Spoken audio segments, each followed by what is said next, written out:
It all started when I moved to a small town in Michigan. I was in desperate need of furniture for my new, yet depressingly empty apartment. It was on Craigslist that I stumbled upon an ad titled, "Free furniture must go as soon as possible." It was a full set. A couch, a bed frame, a dining table, chairs, everything I needed. The ad's photos showcased vintage, well-kept pieces that would have cost me a fortune in a regular store. The only catch was that it was all pickup only. But hey, free furniture was free furniture. The seller was named Mark. He responded quickly to my inquiry, sounding glad someone was willing to take everything off his hands. He lived in a remote area about an hour away. He said he was moving out and couldn't take his belongings with him. On a Saturday, I rented a truck and headed out to Mark's place. It was an old, isolated house far from the main road. The house's paint was peeling, and the front yard was overgrown with weeds, giving it an overall eerie vibe. Mark was a tall man with a thick beard and intense blue eyes. There was something unsettling about his wide, almost forced smile, but I brushed off that feeling. He showed me around the house, pointing out the pieces for me to take. We moved everything into the truck in relative silence. After we finished, he offered to show me something special in the basement that he thought I'd like. It was a dusty old gramophone, an antique, and in my fascination I couldn't say no. As I descended the creaky wooden stairs, the air grew musty and damp. The gramophone sat on a table in the center of the dimly lit room. As I leaned over to examine it, I heard the sound of a door closing above me. A chill ran down my spine. I looked up to see the basement door shut tight, and Mark was nowhere in sight. I rushed to the door, pulling at the handle, but it was locked. Panic surged within me. I pounded on the door, yelling Mark's name, but there was no response. I felt around my pockets for my phone, but I had left it in the truck. The basement was dark and cold, filled with obscure, shadowy corners. As my eyes adjusted, I noticed something that made my blood run cold. Against the far wall, there was an assortment of tools, hammers, knives, and what looked like ropes and duct tape. The realization hit me hard. I was trapped. I had no idea what Mark intended to do, but I wasn't about to find out. I had to escape. A small window sat at the top of one wall, likely at ground level outside. It was a tight fit, but it was my only chance. I stacked some crates to reach it, then used a rusty old screwdriver to pry it open. It took me several painful attempts to squeeze through the window, and I fell onto the cold, damp earth outside. I ran to the truck, got in, and sped off without looking back. The ride back to town was a blur. When I finally reached home, I reported everything to the local authorities. They searched Mark's house but found it completely abandoned. Apparently, the house had been foreclosed months ago, and no one named Mark had ever legally resided there. To this day, I still get anxiety when I think of that basement, my desperate escape, the fearful unknown, and the disturbing setup I left behind. I'm just grateful I got out when I did, and needless to say, I never looked for deals on Craigslist again.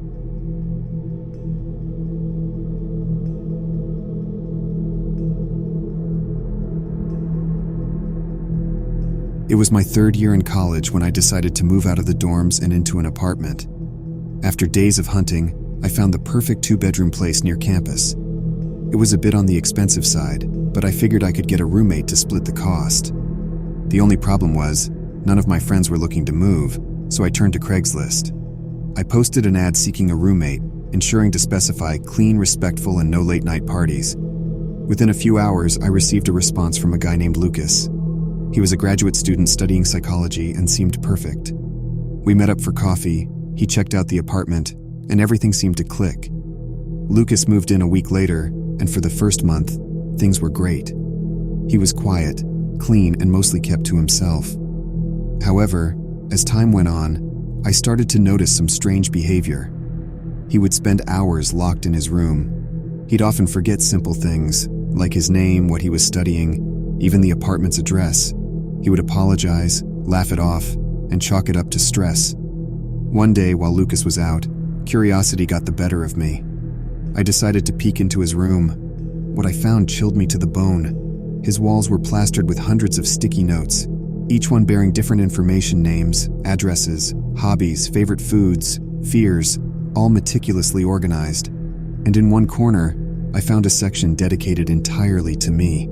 It was like a twisted biography, complete with things I had never shared with him. Feeling a mixture of fear and betrayal, I immediately called the police.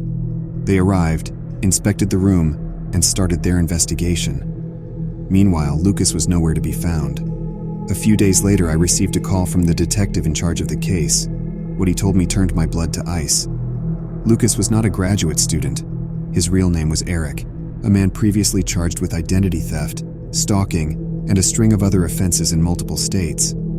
The detective informed me that Eric was known to study his victims, adopting their mannerisms, and essentially their identity.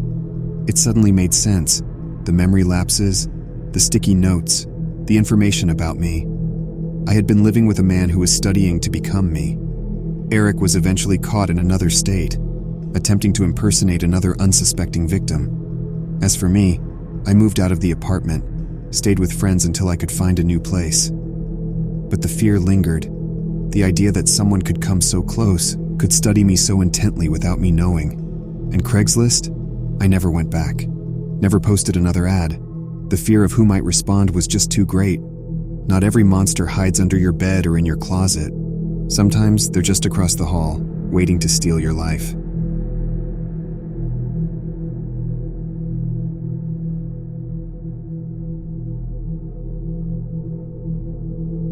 My cousin Tim and I were hunting for a cheap car. It was to be our project car, something to work on together during weekends. We scoured Craigslist for weeks, hoping to stumble upon a good deal. One afternoon, we found an ad for an old Mustang. 1967, needs some work. Price negotiable. It was a dream find. The seller went by the name Rick. He sounded old and gruff over the phone, but he was friendly enough. The car was at his place, an hour away from where we lived. We decided to drive down there the next day. We arrived at an old farmhouse surrounded by fields and pastures. There was a barn nearby, and in front of it, under a large oak tree, was the Mustang. It was rusty and worn, but it was a diamond in the rough. Rick was an older man, grizzled with age and work. He had a limp and moved slowly, but he welcomed us warmly. As we inspected the car, he regaled us with stories of the races he had won in his younger years. We laughed and chatted, but all the while, I couldn't shake off an odd feeling. Something just didn't feel right. While Tim was haggling with Rick, I decided to look around the barn. As I neared it, I noticed a heavy padlock on the door. Peeking through the cracks, it was dark and filled with old farm tools, but there was something else too. I saw what looked like chains, shackles, and bloodstains. I immediately felt a wave of nausea and fear. I ran back to Tim and whispered what I'd seen. Tim's face went pale. He quickly wrapped up the negotiation, promising Rick we would think it over and get back to him. As we drove away, I couldn't help but look back at Rick. He was standing by the Mustang, watching us leave, a cold smile on his face. We reported everything to the local sheriff, our voices shaky, our hands trembling. A week later, we got a call from the sheriff. The moment of truth was nerve-wracking. They'd raided Rick's property, uncovering the grim reality of our suspicions. The barn was hiding a secret room, a gruesome homemade prison. It was horrifyingly real, just as we had described it. However, instead of finding it empty, they discovered a young man inside, terrified and malnourished. He'd been missing for several weeks and was believed to have disappeared during a road trip. The shackles and chains we'd seen had been his restraints. Rick was apprehended swiftly, his twisted game brought to an end. He was charged with kidnapping and attempted murder, and his trial was one of the most shocking the town had ever witnessed. The young man was reunited with his family, and he reached out to us, thanking us for our unexpected intervention. His gratitude was overwhelming, but it was tinged with the haunting memory of what he'd endured. After that incident, Tim and I decided to abandon our plans for a project car. We just couldn't shake off the dark association it had taken on. Craigslist became a chilling reminder of our narrow escape from a potential nightmare. We were relieved that we could prevent a tragedy, but the echo of those disturbing images lingered, turning our innocent project into a tale of real-life horror.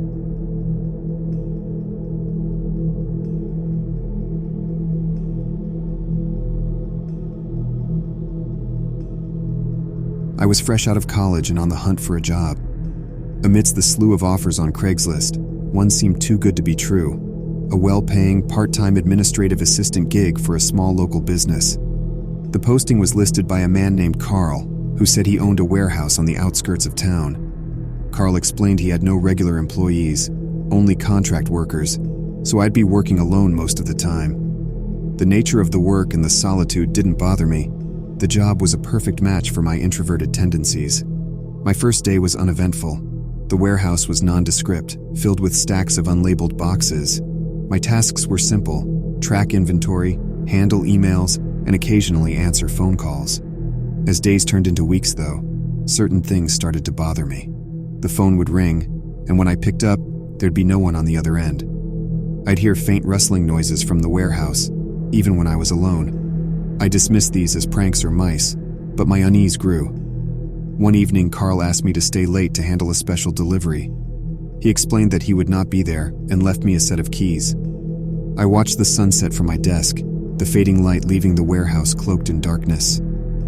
The delivery truck arrived late in the night. I opened the loading dock and helped the driver unload the boxes.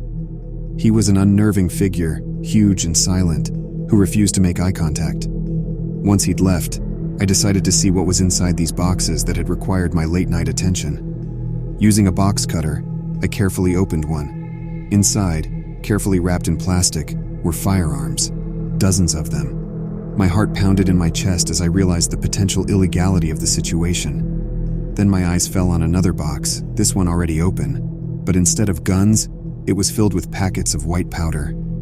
My stomach lurched, and the gravity of my situation sunk in. I was alone in a warehouse in the middle of the night, surrounded by what appeared to be illegal firearms and drugs. I quickly sealed the boxes, locked up the warehouse, and got into my car, the chilling silence of the night amplifying my fear. Once I was a safe distance away, I pulled over and called the police. I explained what I'd found, my voice shaking. They instructed me to go home and not to go back to the warehouse. The next morning, I woke up to the news that a large drug and weapon trafficking operation had been busted in my town. The warehouse was shown on the TV, surrounded by flashing police lights. There was no mention of me, nor of Carl. I never heard from Carl again, and I've steered clear of Craigslist job postings ever since. The memory of that horrifying night, when I unknowingly found myself in the midst of a criminal operation, still scares me to think about. Thanks for watching.